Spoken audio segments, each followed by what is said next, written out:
आयुक्तालय कॉलेज शिक्षा राजस्थान के इस प्लेटफॉर्म ज्ञान सुधा सक्सेस साथी में आपका एक बार फिर से स्वागत है।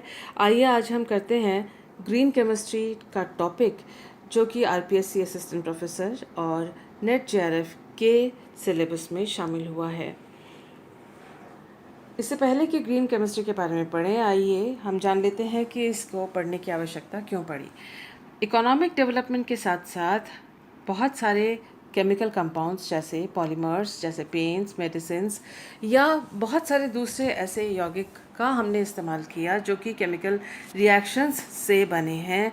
मेडिसिन्स, इंसेक्टिसाइड्स, पेस्टिसाइड्स, फर्टिलाइज़र्स इत्यादि, जो कि हमारे पर्यावरण के लिए और प्राणियों के लिए हानिकारक या टॉक्सिक हैं।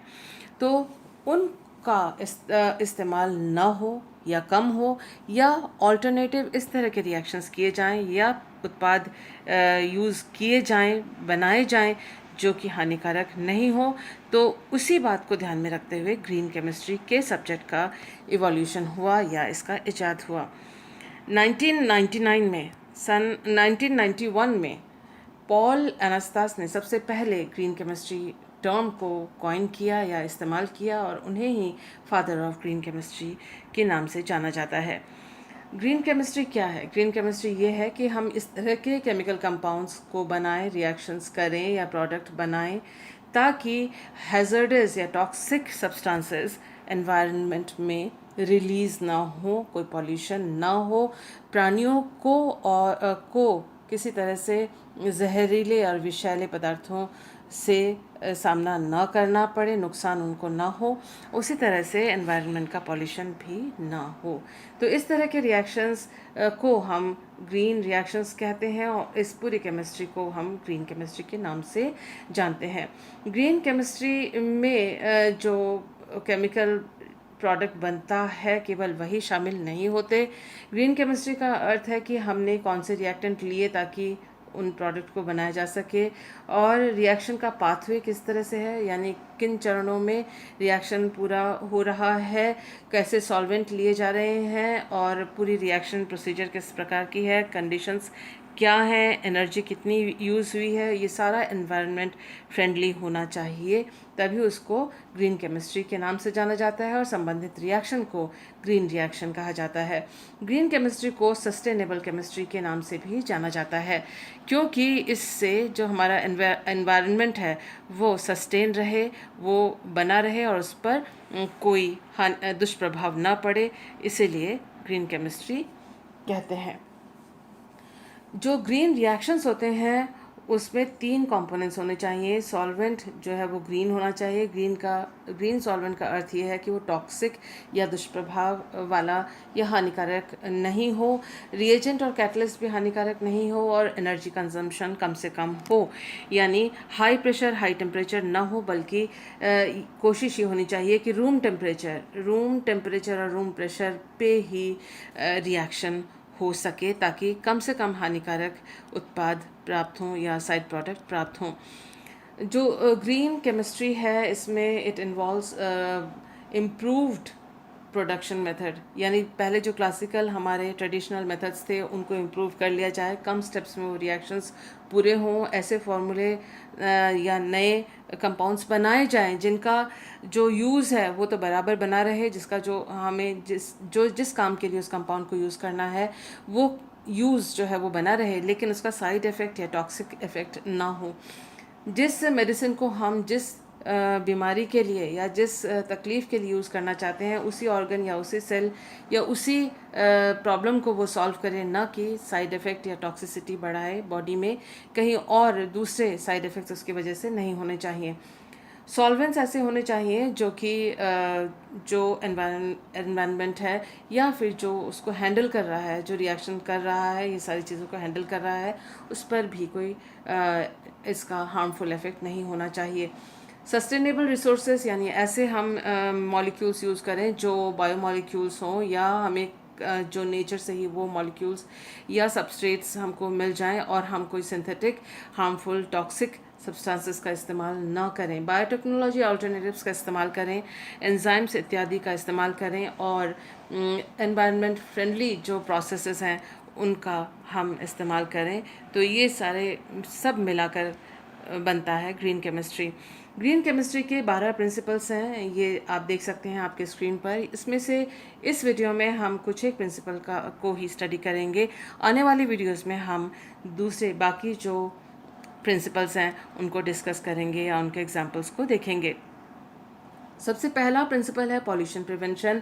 पॉल्यूशन प्रिवेंशन से अर्थ है कि इससे बेहतर है कि हम पॉल्यूशन को क्रिएट ही ना करें, क्योंकि एक बार पॉल्यूशन होता है तो उस वेस्ट को ट्रीट करने में या एनवायरनमेंट को क्लीन करने में ज़्यादा एनर्जी या ज़्यादा दूसरे केमिकल्स और प्रोसेसेस का इस्तेमाल किया जाता है। तो हमें इस तरह का रिएक्शन यूज़ करना चाहिए जो कि ग्रीन रिएक्शन हो। वो इसलिए ग्रीन कहलाया जाएगा कि वो जो पॉल्यूशन है वो प्रिवेंट करे या पॉल्यूशन उत्पन्न न करे। डर्टी रिएक्शंस हम उन रिएक्शंस को कहते हैं जिसके दौरान टॉक्सिक रिएक्टेंट्स यानी रिएक्टेंट हैं जो वो दुष्प्रभाव वाले हों या टॉक्सिक या जहरीले विषैले हों, सॉल्वेंट्स जो हैं वो टॉक्सिक हों और पॉल्यूटिंग हों।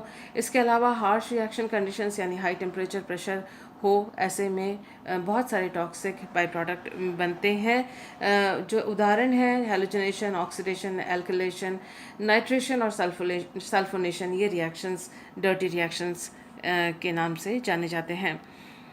हम एक ग्रीन एग्जांपल, ऐसा एग्जांपल अभी हम स्क्रीन पे देख रहे हैं जिसमें कि सर्ट्रेलिन HCl सॉल्ट का सिंथेसिस हम यहाँ पढ़ रहे हैं, जो कि एंटी डिप्रेसेंट है, यानी डिप्रेशन के जो मरीज़ हैं उनको ये मेडिसिन के रूप में दिया जाता है। और इसका जो पहले जो क्लासिकल सिंथेसिस थी या उसका प्रोडक्शन था उसमें मिथिलीन क्लोराइड, टेट्राहाइड्रोफ्यूरैन, टॉल्यूइन और हेक्सेन विलेन सॉल्वेंट्स जो हैं वो यूज़ किया जाता था। लेकिन उसकी जगह जो ग्रीन केमिस्ट्री है उसमें या ग्रीन रिएक्शन है उसमें इथेनॉल का इस्तेमाल किया जाता है। आप देख सकते हैं कि यहाँ पर इन 4 की जगह केवल एक सॉल्वेंट का इस्तेमाल किया गया है, जिससे कि प्यूरिफिकेशन इत्यादि प्रोसेसेस में भी मदद मिलती है और वो ग्रीन प्रोसेसेस हो जाते हैं। और सारा जो प्रोसेस है सॉल्वेंट का, तरह तरह के सॉल्वेंट को इस्तेमाल करने के बजाय ये सिंपल एक सॉल्वेंट से ये प्रोसेस भी काफ़ी सिंपल हो जाता है। इसके अलावा जब 1 kg पहले जो क्लासिकल मेथड था उसमें 1 kg ऑफ सर्ट्रेलिन को जब हम प्रोड्यूस करते थे, उत्पादन उसका करते थे, तब 250 लीटर्स सॉल्वेंट का यूज़ किया जाता था, जबकि इथेनॉल को यूज़ करने पर इस ग्रीन रिएक्शन में सिर्फ 25 लीटर 1 kg सर्ट्रेलिन के सिंथेसिस के लिए लगता है। तो आप देख सकते हैं कि इस ग्रीन सॉल्वेंट को यूज़ करने पर सॉल्वेंट की मात्रा और टॉक्सिक सॉल्वेंट का यूसेज भी कम हो गया। तो इसी वजह से ये जो प्रोडक्शन है सर्ट्रेलिन का उसको ग्रीन प्रोडक्शन कहा जाता है और ये एक इम्पॉर्टेंट ग्रीन रिएक्शन है। इसको आप नोट कर सकते हैं अपने नोट्स में। दूसरा जो प्रिंसिपल है that is atom economy. Atom economy उसका मतलब है कि जब हम कोई रिएक्शन करते हैं तो जितने भी हमने स्टार्टिंग मटेरियल में जितने भी एटम्स हमने यूज़ किए हैं वो सारे मैक्सिमम एटम्स जो हैं वो प्रोडक्ट में आ जाने चाहिए, यानी कोई मिनिमम एटम्स ऐसे होने चाहिए जो कि साइड प्रोडक्ट बनाएं। तो उसका मतलब ये है कि कोई भी जो हम रिएक्टेंट्स यूज़ कर रहे हैं आपस में वो इस तरह से रिएक्ट करें जो हमारा प्रोडक्ट है, इच्छित प्रोडक्ट, उस सभी के सभी एटम्स उस प्रोडक्ट में आ जाएं, तो या फिर मैक्सिमम एटम्स उसमें आ जाएं। तो उसका अर्थ ये है कि कोई भी जो साइड प्रोडक्ट है वो न बने या कम से कम मात्रा में बने, क्योंकि साइड प्रोडक्ट्स जो हैं वो टॉक्सिसिटी या वेस्ट हैं और वेस्ट से ही पॉल्यूशन तैयार होता है, पॉल्यूशन बनता है। तो उसका मतलब ये है कि वेस्ट, फ्यू एटम्स और नो एटम्स, ये प्रिंसिपल हमारा होना चाहिए। तो स्टार्टिंग मटेरियल मैक्सिमम जो है वो प्रोडक्ट में आ जाना चाहिए। इसी बात को कहते हैं एटम इकोनॉमी। एटम इकोनॉमी या परसेंटेज ऑफ एटम एफिशिएंसी वो इस प्रकार से निकाला जा सकता है कि molecular relative molecular masses of desired product, यानी इच्छित उत्पाद जो है उसका मॉलिक्यूलर मास, और उसके बाद molecular mass of all the reactants, जो भी जितने सारे रिएक्टेंट्स का हमने इस्तेमाल किया उन दोनों को डिवाइड किया और मल्टीप्लाई किया 100 से, इससे आता है एटम एफिशिएंसी का परसेंटेज। जितना एटम एफिशिएंसी होगा वो रिएक्शन उतनी ही ग्रीन होगी। For example synthesis of ibuprofen का 2 प्रोसेस है। एक जो क्लासिकल प्रोसेस पहले पुराना प्रोसेस था वो बूथ्स प्रोसेस कहा जाता था कंपनी के नाम के हिसाब से, और इसमें 6 स्टेप्स थे, और इसका जो एफिशिएंसी था एटम एफिशिएंसी ओनली 40% था। जो अभी जो ग्रीन प्रोसेस लेटेस्ट है हर्शिस्ट सिंथेसिस ऑफ आइबुप्रोफेन, इसमें सिर्फ 3 स्टेप्स हैं और इसकी जो एटम एफिशिएंसी है वो 99% है। आइए इस सिंथेसिस को एक बार देख लेते हैं। तो ये देखिए बूट प्रोसेस है, आइबुप्रोफेन का सिंथेसिस है ये 1, इसमें 2 स्टेप्स हैं 2, 3, 4, 5 और 6 स्टेप्स के बाद बनता है आइबुप्रोफेन, जो कि यहाँ पर आपको दिख रहा है। उसके बाद हम इजाद हुआ हॉइस्ट प्रोसेस का, और इसमें देख सकते हैं आप 1, 2 एंड 3 प्रोसेस 3 स्टेप्स हैं, और इसमें जो खास ध्यान देने वाली बात है कि यहाँ पर कैटलिस्ट का इस्तेमाल किया है और हाइड्रोजन का, और यहाँ देख सकते हैं आप कार्बन डाइऑक्साइड का इस्तेमाल किया हुआ है, कार्बन मोनोऑक्साइड का इस्तेमाल किया है और कैटलिस्ट का इस्तेमाल किया गया है। जबकि यहाँ बूट प्रोसेस में दूसरे केमिकल्स का इस्तेमाल अधिक होता है। तो इसलिए जो ये प्रोसेस है ग्रीन प्रोसेस कहलाता है, जिसमें केवल 3 स्टेप्स हैं। ये एक बहुत अच्छा उदाहरण है एटम एफिशिएंसी का। और इसमें जो एटम एफिशिएंसी है जब हम कैलकुलेट करते हैं तो 90% से ज़्यादा है, जबकि क्लासिकल रूट प्रोसेस में जो है 42 के आसपास एटम एफिशिएंसी है। और इसकी एटम एफिशिएंसी ग्रीन प्रोसेस की क्योंकि ज़्यादा है, 92% या उससे ज़्यादा है, तो इसीलिए ये ग्रीन प्रोसेस के नाम से जाना जाता है, क्योंकि इसमें वेस्टेज कम है। इसके अलावा एटम एफिशिएंसी जो है वो molecular weight of desired product divided by molecular weight of all substances formed, यानी जितने भी यहाँ पर रिएक्टेंट्स को नहीं लिया गया है, यहाँ इस साइड से भी हम कैलकुलेट कर सकते हैं, प्रोडक्ट की साइड से भी एटम एफिशिएंसी को हम कैलकुलेट कर सकते हैं।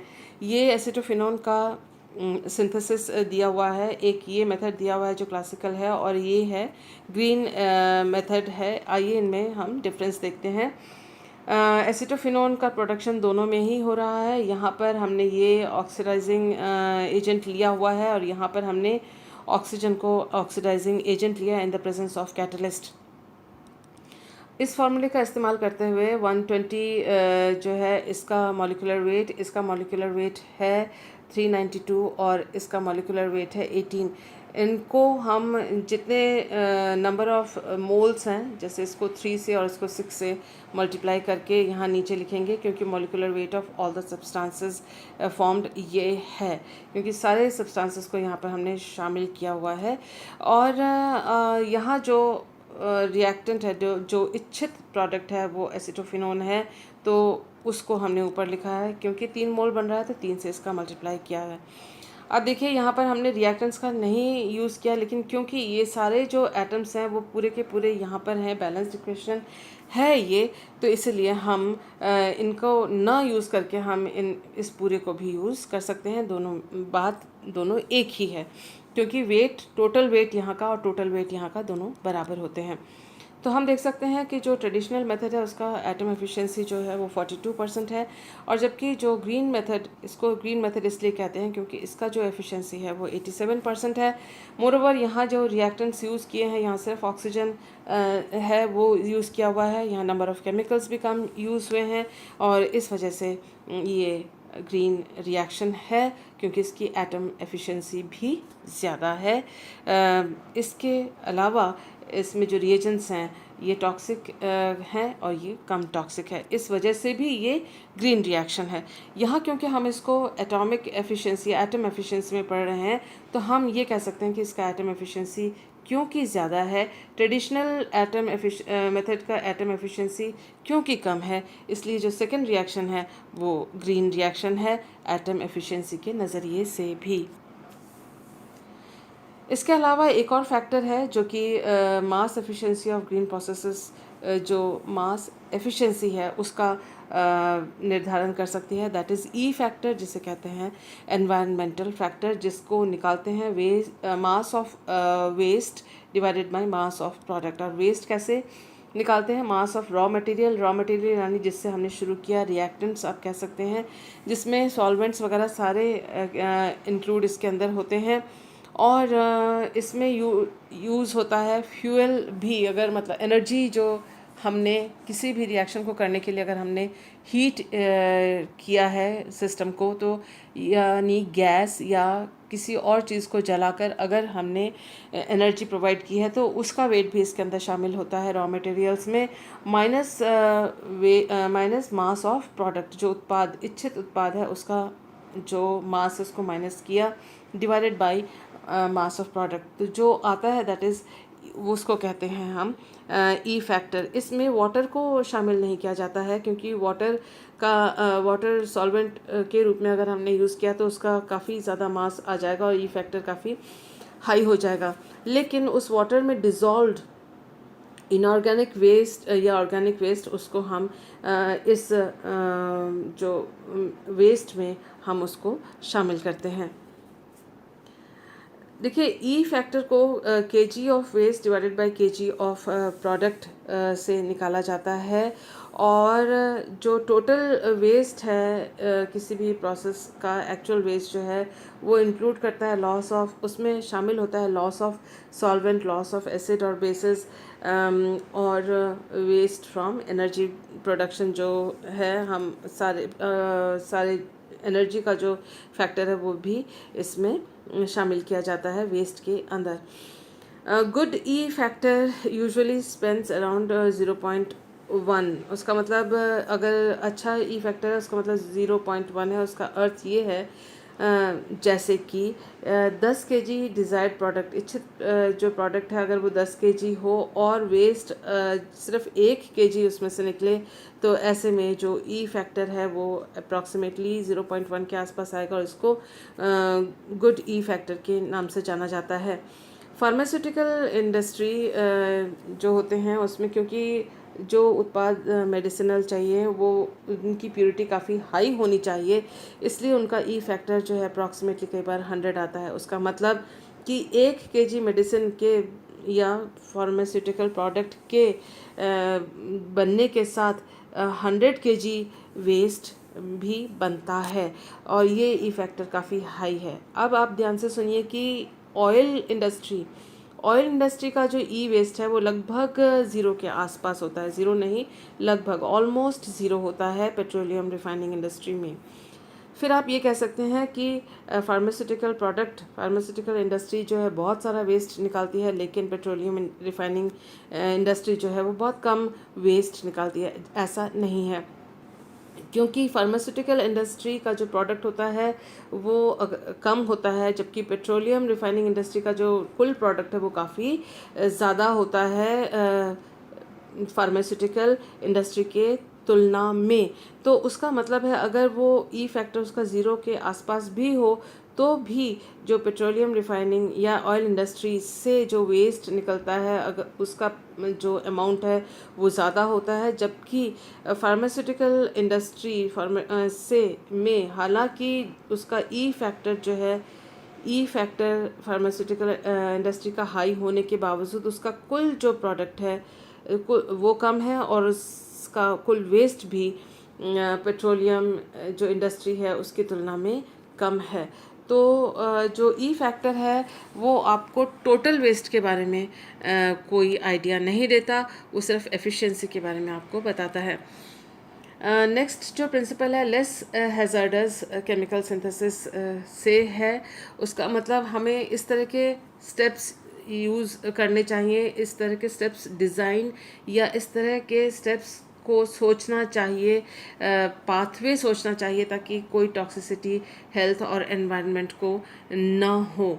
तो जो पुराने मल्टी स्टेप रिएक्शंस थे, क्लासिकल स्टेजेस जो सिंथेसिस में थे, उसका उनको यूज़ करके लेस स्टेप, कम स्टेप वाले जो प्रोसेस है उनका यूज़ करना चाहिए। तो उसका मतलब है कि although the product does not contain toxic substances, हम जब किसी भी केमिकल सिंथेसिस को करते हैं और उसमें टॉक्सिक रिएजेंट यूज़ करते हैं, तो उसका मतलब ये नहीं है कि प्रोडक्ट में वो टॉक्सिक रिएजेंट हो।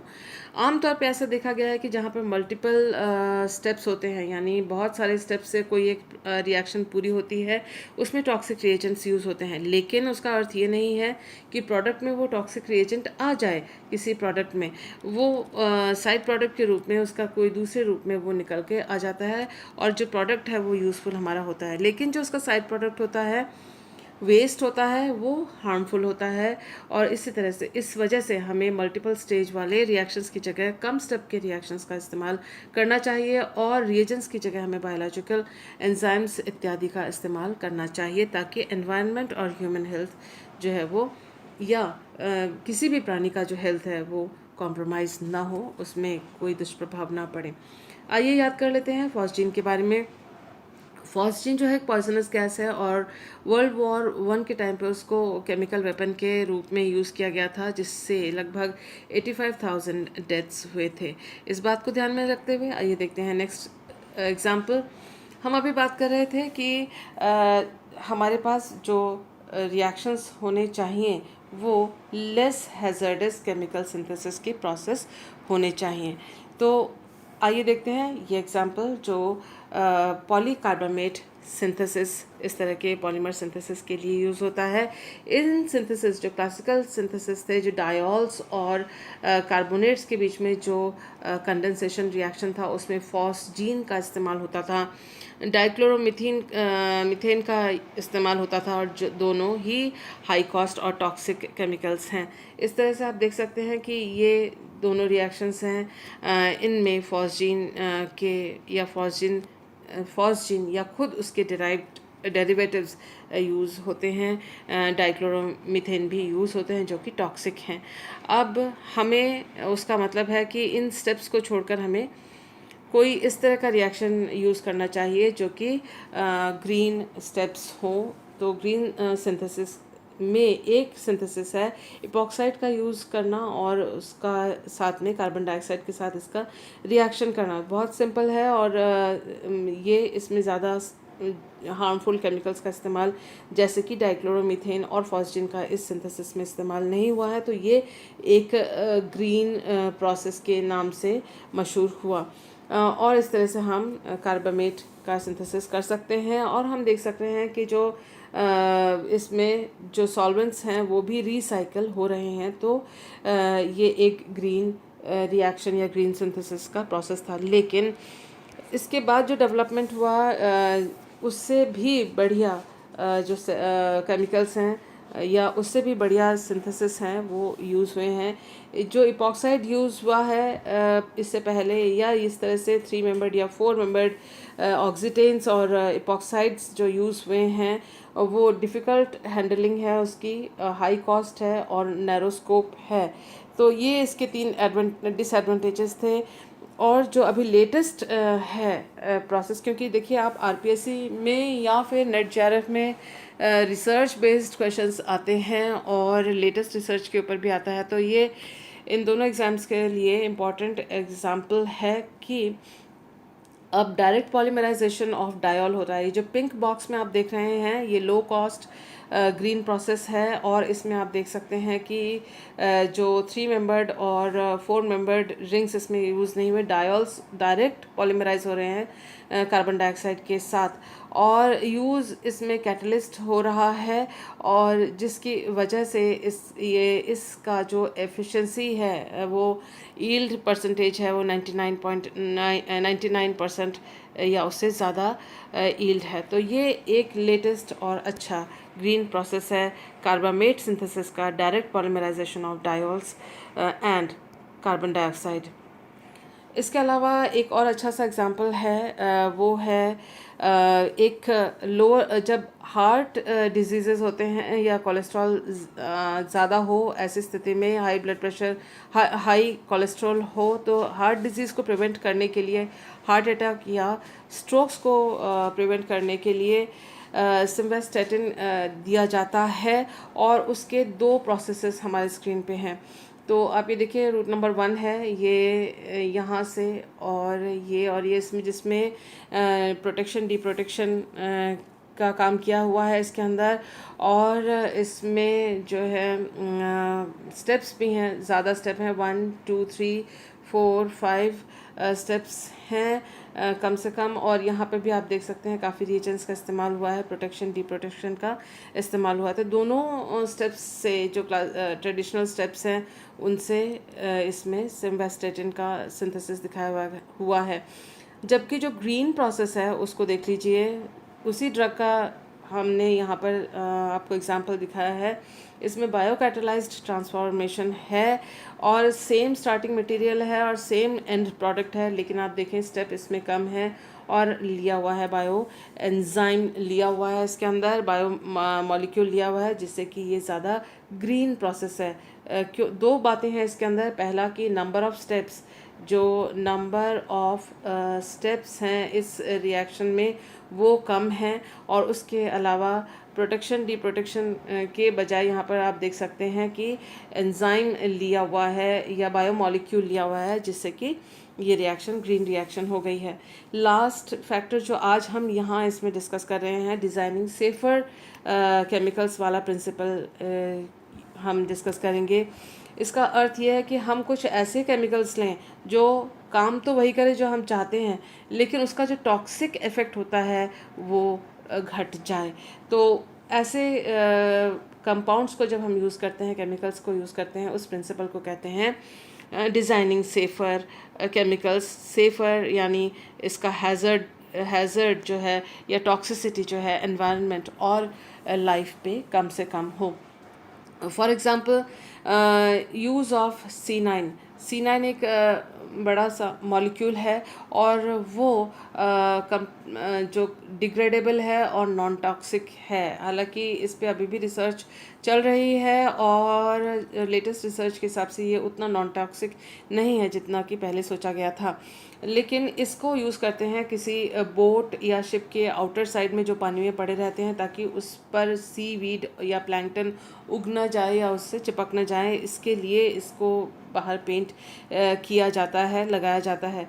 और ये एक ग्रीन केमिकल के रूप में यूज़ किया गया, क्योंकि इससे पहले जो यूज़ किया जाता था वो high toxic tin based organic compound, ये सी नहीं है यहाँ पर, टिन बेस्ड ऑर्गेनिक कंपाउंड को पहले यूज़ किया जाता था जो कि टॉक्सिक था।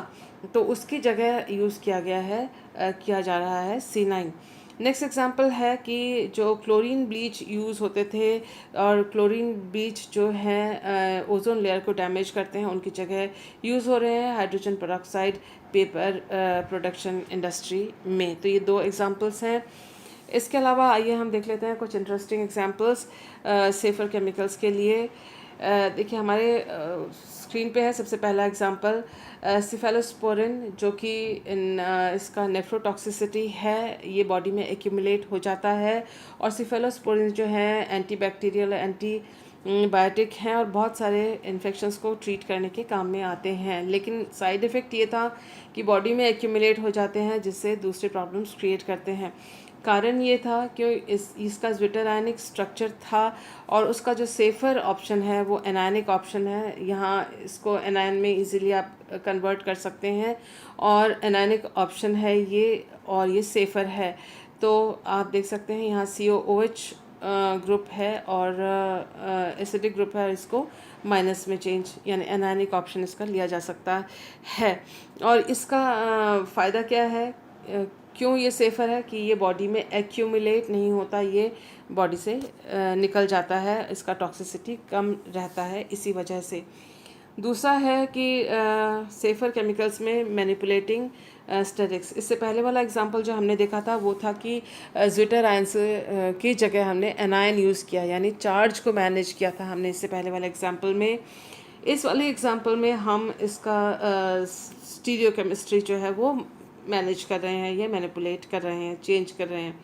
दो कंपाउंड्स हैं, पैराक्वेट और डाइक्वेट, और इन दोनों का जो यूज़ है वो है हर्बिसाइड के रूप में, या तरह तरह के जो हर्बिसाइड्स हर्ब्स हैं उनको किल, जो अनवांटेड हर्ब हैं उनको किल करने के लिए ये यूज़ किए जाते हैं। पैराक्वेट जो है ये एब्जॉर्ब अगर हो जाता है तो लंग टॉक्सिसिटी, लंग में जाकर ये जमा हो जाता है, एक्यूमुलेट हो जाता है और हमें प्रॉब्लम देता है, क्योंकि ये ट्रांसपोर्ट मेम्ब्रेन के अंदर ट्रांसपोर्ट हो जाता है। डाइक्वेट का इस्तेमाल किया, अगर आप इन दोनों को अच्छी तरह से देखें तो यहाँ पर जो पैराक्वेट में प्लस चार्ज ये यहाँ पर है और डाइक्वेट में प्लस चार्ज यहाँ और यहाँ पर है। इसमें ज़्यादा दूर में है और इसमें ज़्यादा पास है, और इस वजह से, इसी वजह से, इसकी स्टीरियोकेमिस्ट्री की वजह से ये किसी भी मेम्ब्रेन के आर पार जो है वो ट्रांसपोर्ट नहीं हो पाता है, और इस वजह से इसकी टॉक्सिसिटी जो है वो कम होती है।